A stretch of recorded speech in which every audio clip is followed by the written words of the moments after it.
श्रीगुरुभ्यो नमः। हरि ओम। श्रीमहागणाधिपतये नमः। श्रीमहासरस्वत्यै नमः। हरि ओम। रामगुणाभिराम रघुराम पराक्रम भीम जानकी राम प्रपन्न राम बुधरंजित नाम सुकाम निष्कामयतन्तु భక్తి మనసా గురుపాదములాశ్రయింపుమా ముదమున పారిజాత తరుమూలమున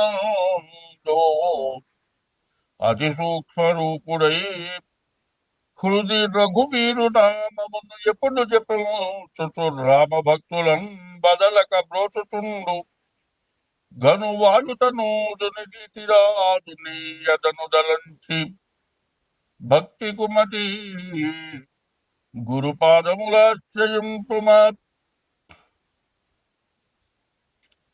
చిత్తశుద్ధిగా నీకు సేవ చేసదగా నిప్పుడమిలో జనుల మెప్పులకుగాదు జన్మ పావనతకై స్మరణ చేసదగా నిస్సాటి వారిలో ప్రతిష్టలకుగాదు ముక్తి కోసరమునే మృక్కి వేడదగా నిర్దండి భాగ్యము నిమిత్తంబు కాదు మిమ్ము పొగడను విద్యనే స్థితినే కాని కుక్షి నిండెడి కూటి కొరకుగాదు పారమార్థికమునకునే పాటుబడితే కీర్తికి నపేక్షపడలేదు కృష్ణవర్ణ భూషణ వికాస శ్రీ ధర్మపుర నివాస దుష్ట సంహార నరసింహసురిత దూర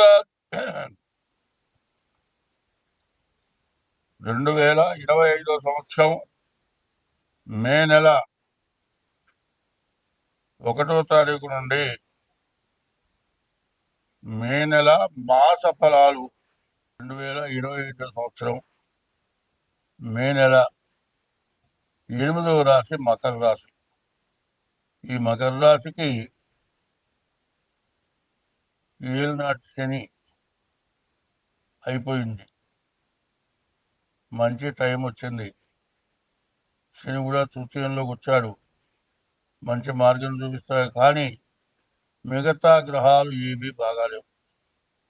ఎందువల్ల అంటే ఈ శని వల్ల చాలా మంచి జరుగుతుంది. ఇదివరకు చేసిన అప్పులు మొత్తం తీరుతాయి. కనీసం ఇదివరకు నువ్వు ఎవరికన్నా ఇవ్వాల్సి ఉంటే తీసుకున్న డబ్బులు అయ్యా వడ్డీ వద్దయ్యా, అసల్లో కొంత తగ్గించండి. మా ఇంట్లో మా అమ్మాయి పెళ్ళి వచ్చింది, నాకు ఊరికి ఇచ్చినట్టే ఈ డబ్బులు ఇస్తే అని అట్లా మీ డబ్బులు తీసుకుంటారు. మీకు మంచి టైం ఆసన్నమైంది. అయితే ఈ బాకీలు ఎక్కడైనా చేసి ఇవ్వాల్సి వస్తుంది. దీనివల్ల మీ బాకీలు తీరిపోతాయి.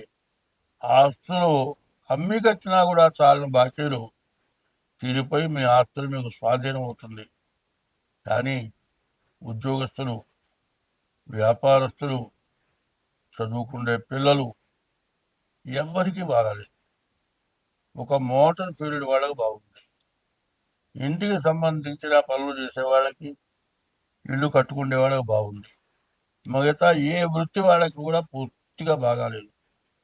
అంతా అయోమయమైన పరిస్థితులు ఉన్నాయి. ఏ రోజుకు ఆ రోజు వెతుక్కొని తెచ్చుకొని తినే పరిస్థితి కనబడుతోంది. దీన్ని తప్పించుకోవటానికి మీ డేట్ ఆఫ్ బర్త్ ద్వారా జాతకం చూపించుకోవడం, మీ ఇష్ట దైవాన్ని పూజించడం చేయండి. అందులో కొన్ని మహాపాపాలు ఉన్నాయి. మరి ఎట్లా ఉంటుందంటే, అత్త కోడలు ఉన్నారు, అడుక్కునేవాడు వచ్చాడు, అమ్మా ముష్టి పెట్టమని అడిగాడు. 4 సార్లు అడిగినా కూడా ఈ కోడలయ్యా చేతిలో పని ఉందయ్యా, నేను రావడానికి అవకాశం లేదు, వెళ్ళవయ్యా అని చెప్పి కోడలండి. వీడు బయలుదేరి చెప్పినాడు. అప్పటిదాకా అత్తగారు ఊరుకున్నా లేచిపోయి అబ్బాయి రా అని వాడు వచ్చాడు. వాకిట్లో ఉంచుకొని అమ్మా ముష్టి పెట్టమ్మా అని 4 సార్లు అడిగాడు. అప్పుడు అత్తగారు అంది, ఏమిరా ఇంటికి అత్త నేను, ఇంటి యజమాని నేను, పెడితే నే పెట్టాలి, పొమ్మంటే నే పొమ్మాలి. నే పెడితే తినటానికి వచ్చింది అది, అదెవట పొమ్మంటానికి. ఇప్పుడు చదువుతున్నా పో అందుట. ఎట్లా ఉంటుందంటే తను పెట్టకపోగా, ఎవరిని పెట్టనివ్వకపోగా తిట్టడం ఇంకా ఎక్కువ. ఇట్లాంటి పరిస్థితులు వచ్చే లక్షణాలు ఉన్నాయి. నోరు జాగ్రత్తగా పెట్టుకోవాలి. నోరే చాలా దెబ్బతీస్తుంది. నోరుని గురించి ఒకటి చెప్పారు. మాటల చేత దేవతలు మన్ననలన్నీ వరంబులిచ్చిరి, మాటల చేత మానినులు మన్ననలన్నీ మనంబులిచ్చిరి. అట్టి మాటలు నేర్వకుండా అవమానము నూనము మానభంగము. దేవుణ్ణి ఎప్పుడు కూడా ప్రార్థిస్తే నీకు వరాలు ఇచ్చి నీకు రావాల్సిన మార్గం చూపిస్తాడు. అదే ఆడవాళ్ళని బాగా మంచిగా మాట్లాడి చేస్తే వాళ్ళ మనస్సునే మీకు ఇస్తారు, మీకు ఏది కావాలో నాకు ఇస్తారు. అట్టి మాటలు నేర్చుకోకపోతే ఎందుకు పనికి రావట. ఎట్లా ఉంటుందంటే కొంతమంది ఎవరితో మాట్లాడాలన్నా భయం, బిడియం. వాకిట్లో వచ్చిన వాళ్ళు కూడా పలకరిస్తారు, ఏదైనా మనుషులతో మాట్లాడాలనుకుంటారు. కాబట్టి మాటలు నేర్చుకోవాలి. మాటల ద్వారా అందరినీ పనులు చేసుకోవాలి. అన్ని విధాలు బాగుండాలంటే ఇది చాలా అవసరం.